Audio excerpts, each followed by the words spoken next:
சித்திரைவன் media நேயர்களுக்கு வணக்கம். தேர்தல் களம் இப்போ அனல் பறக்கும் திருப்பத்தை சந்திச்சிருக்கு அப்படின்னே நம்ம சொல்லலாம். கோட்டைக்குள்ளே ஏதோ நடுக்கம் ஏற்பட்டுருச்சோ அப்படின்ற ஒரு நிலைமை ஒன்று காணப்படுது. என்ன ஏதுன்றது இன்னைக்கு முழு அப்டேட்டும் பார்த்துருவோம். இத்தனை நாளாக டெல்லியோட தான் எங்களுக்கு பிரச்சனை, மோடியோட தான் பிரச்சனைன்னு மேடைக்கு மேடை முழங்கிட்டு வந்த திமுக இப்போ திடீர்னு ரூட்டை மாற்றி எடப்பாடியார் சைடு மாட்டிருக்காங்க.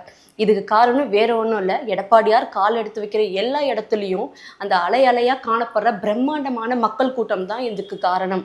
இந்த கூட்டம் அவங்களுக்கு ஒரு பயத்தை ஏற்படுத்தியிருக்கு அப்படின்னு கூட சொல்லலாம்.